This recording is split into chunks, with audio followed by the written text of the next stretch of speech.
Today I want to talk to you about the next mistake in my mistake series, which is don't follow other people's goals. And it's a lovely Thursday morning, really cold this morning. I say really cold, it's just in comparison to what it has been. It's like 7 degrees or something. So it's fresh to say the least, it feels like autumnal. But anyway, so I do, it's Thursday mornings, we do things, past experiences in business, property, investing. So basically it's my mistake series where I'm just going to reel off all the mistakes I've made, what I've learned, and how I can hopefully help other people avoid making the same mistakes. And this is a big one. It's don't follow other people's goals. So what do I mean by that? I don't mean don't literally follow them. If you see someone you like, hold them accountable, help them out, help them achieve their goals, absolutely. But don't follow somebody else's goals and have it influence yours. And the reason I say that is that it's all good and well competing with people and using competition to try and drive yourself forward. But everybody moves at different paces. Everybody has a different business. Even people in very similar industries will have different businesses. There'll be so many differences from your business. Every business is unique. And you can get caught out by following other people and what their goals are. And it can lead to you making quite rash decisions, making decisions that are not aligned with what you're trying to achieve. And it's also can try and make you try and get to your destination quicker than the actual journey is supposed to take. And I'll explain what I mean there in just a second. Just going past somebody with a couple of dogs. I hope I won't get savage. Morning, mate. Didn't get savage, that's a good thing. But anyway, so going back to what I was saying is that everybody, if you start doing and running your own business, you should have a very clear goal in mind, or certainly a milestone that you're looking to reach. And if you've gone through the process correctly, you've taken a lot of time, care, and attention in your why. So why are you starting a business? What are you trying to achieve? Is it doing it for lifestyle? Is it for changing the world? Is it your passion? All these types of things. And you'll have spent a lot of time on the planning process to give you this fairly clear vision. And obviously the journey is going to be very different, but the vision should remain fairly consistent. And it will be highly linked to the stepping stones that you're going to be taking. Then all of a sudden, so you've got this dream, you've got this big why, you've got this passion, you've got this business that you're looking to build, and then all of a sudden you meet somebody at a networking event who's talking about this amazingly good business that they've got going, which is wonderful. And first and foremost, it's very easy for people to over egg their situation and exaggerate how things really is, because business is hard, it's tough, it's a grind. You can have months where you think, why am I doing this? You can have months on the breadline, you can almost lose everything. I've been there, done all of that. And then you get somebody who's been in business for like a couple of minutes. Oh, you're standing next to Ferraris on social media and all this type of things. But a load of it is just, it's all for show. And a lot of it's just, look at me trying to attract, people to their brand and all this stuff, which is fine, providing it's credible. And there are some very credible people out there doing this. There are also a lot of people that aren't anywhere near where they need to be, but they're making it out that they are. And then that can make other people follow them for the wrong reasons, and follow them for false reasons, which is it's not the way I play. And I think it's something that there's a lot of people I know that do this. But the lesson I'm trying to tell you here is that you could then listen to what these guys are telling you, their goals and ambitions, and they'll tell you how close they are to achieving what they've actually achieved them, when the reality is they haven't. And it will make you change the careful process and the planning that you put in to achieve your dreams and follow your journey. It'll be influenced by somebody else. And in my opinion, that's a very flawed way of doing things, because it will distract you from what's doing things. You're trying to get somewhere quicker. And as I've said before, it's not a quick journey. Some people do get lucky and strike it lucky, but generally speaking, it's a long process. And your journey is unique to you. And if you try and twist it and tweak it and iterate it, based on somebody else's goals and ambitions that might be misaligning you on the path to your goals. So it's really, really important. It's quite, I don't want this to sound too waffly, but the underlying reason here is that you know your goal better than anybody. You know where you are in your business better than anybody.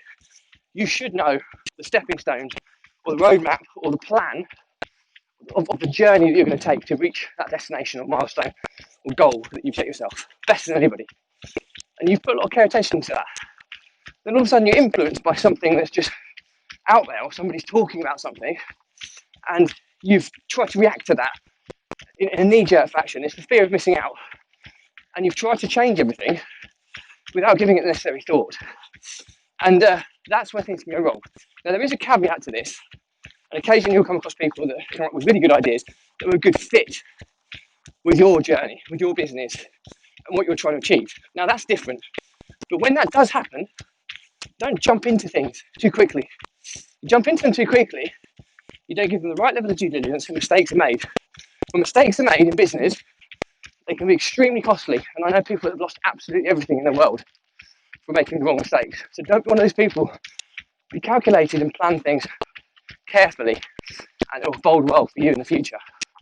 So this is really, really important. Now, I've made loads of knee-jerk decisions over the course of my career and businesses. That's probably why 90% of the businesses that I've started are no longer in existence, because of knee-jerk decisions, fear of missing out, jumping on the bandwagon, all these things that you think, oh yeah, this is going to be the next gold rush, or the next one-way ticket to success. Doesn't always work that way. Where in actual fact, it's quite often it's the business that you've spent more time, more planning, it's more aligned with you as a person, more aligned with your passion, more aligned with your lifestyle, is the one to stick with. There may be opportunities where you do start second and third businesses, but I would always try and have one established and systemized before you do that, because again, it's pulling you away and distracting you from trying to achieve. And I think that's really, really important. So hopefully this makes sense. This kind of helps you. But running one business is hard enough. Getting distracted, adding new strategies, new things to an ever-growing workload is just going to increase that entrepreneurial stress, anxiety, and overwhelm. And it's something that so many entrepreneurs struggle with, myself included. Now, I have some really cool hacks and ways that I deal with this, but I didn't at the beginning. And a lot of people experiencing this at the wrong times by making decisions such as following other people's goals and changing their goals to try and compete. It's like keeping up with the Joneses next door. Oh, he must be doing really well. I need to be as good as him. I need to be as good as her. And it's very, very flawed, because it can make you very naive and make decisions that are the wrong ones for you and your business. So the moral of the story here is everybody's journey is different. Everybody has their own individual goals that are closely aligned to their why and their reasons, passions for what they're doing, for why they've started that business. And that's very, very personal to you as an entrepreneur and your business. So don't let some influence on social media or somebody met at a networking event change that, unless you've done your due diligence, there's credibility, it is a model that fits within your existing infrastructure, distribution, a marketing model, then it might be something you integrate into your plan, but take care and attention of making the right decisions, because I think I've highlighted some of the property decisions I've made in my business in the past, whereby I've made the wrong decision, and it's been 3-4 years to correct. And you don't want to make too many of those mistakes, because, as always, business can be quite slow moving, depending on the industry. And if you make the wrong decision, it can take you a long, long time to recover.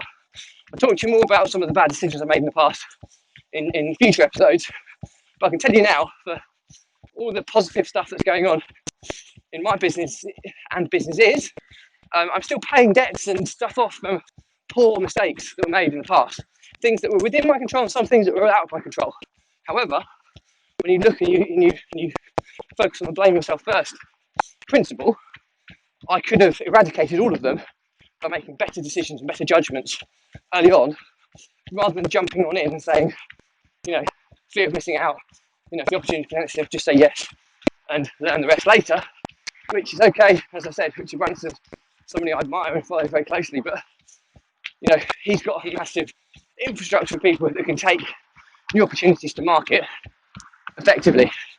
I don't. I have a small team of people where I can deal with just about deal with the amount of work and opportunity that I have on my plate at the moment.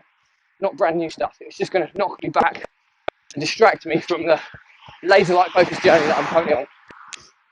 So, hope you found this useful. As always, any questions, drop me a comment. I'll respond to everyone. If it's a bigger topic, I'll do a separate blog episode and tag you in so you don't miss out on my opinion. I'll still try and respond by text if I can. If you think this is good value, please tag anybody in who thinks good value is going to learn from this, or just give it a like, or share it just to try and reach a bit more engagement. Much appreciated. If it's not for you, absolutely fine. Just unfriend, unfollow me, and hopefully I'll stop cluttering your social feeds. But please do check out my Facebook group, Runpreneur, or my YouTube channel, Runpreneur, whereby you will see all of my 100 or so plus episodes catalogued by topic. So hopefully there'll be stuff in there you can drop in and out of on an ad hoc basis as a free resource. So it's pretty much for me. Have a look at my other social channels as well. I'm starting to do unique content for each platform if you want to see some other cool stuff about what I do and why I do it. But that's pretty much it for me. So as always, stay positive, stay happy, and I'll speak to you tomorrow. Bye.